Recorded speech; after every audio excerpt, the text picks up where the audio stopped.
Hey, I'm William. Today I'm going to show you how to test and replace the motor control on a Whirlpool front load washer.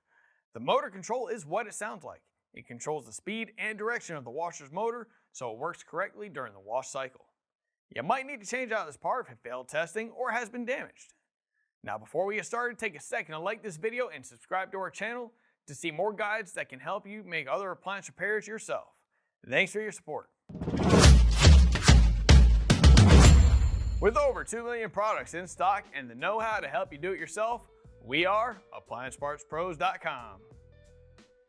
First, we need to get our tools together. Today we'll need a multimeter, a needle nose plier, a 1/4 inch nut driver, and a flathead screwdriver.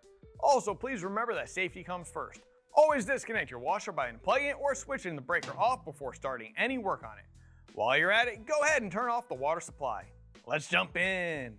To access the motor control for testing, we're using our 1/4 inch nut driver to remove the screws that hold the back panel on the washer. Then we're going to set the back panel to the side and find the motor control on the left. Before we continue, just a quick reminder to be very careful here to protect yourself from electric shock. Please don't ever test live voltage if you're uncomfortable using a multimeter. When you're ready, let's plug the power cord back into the outlet. We're releasing the cover tabs and moving the connection cover out of our way. Once our meter is set to volts AC, we're going to put the meter probes into the pink wires and set our meter down.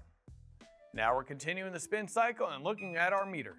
If there's 120 volts AC, like we see here, then the motor control is likely the problem. If you found out that your motor control failed like ours did, I'm going to show you how to replace it. First, we need to unplug the power cord.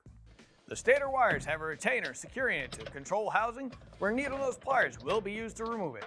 We're going to disconnect the wires from the motor control.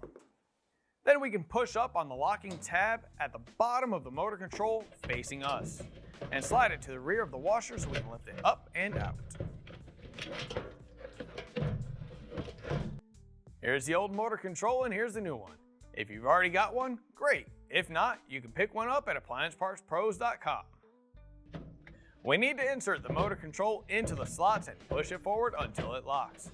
Then we can connect our wires back in and close the wire connection cover.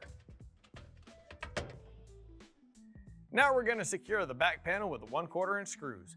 And we're done! Don't forget to plug your washer back in and turn that water supply back on.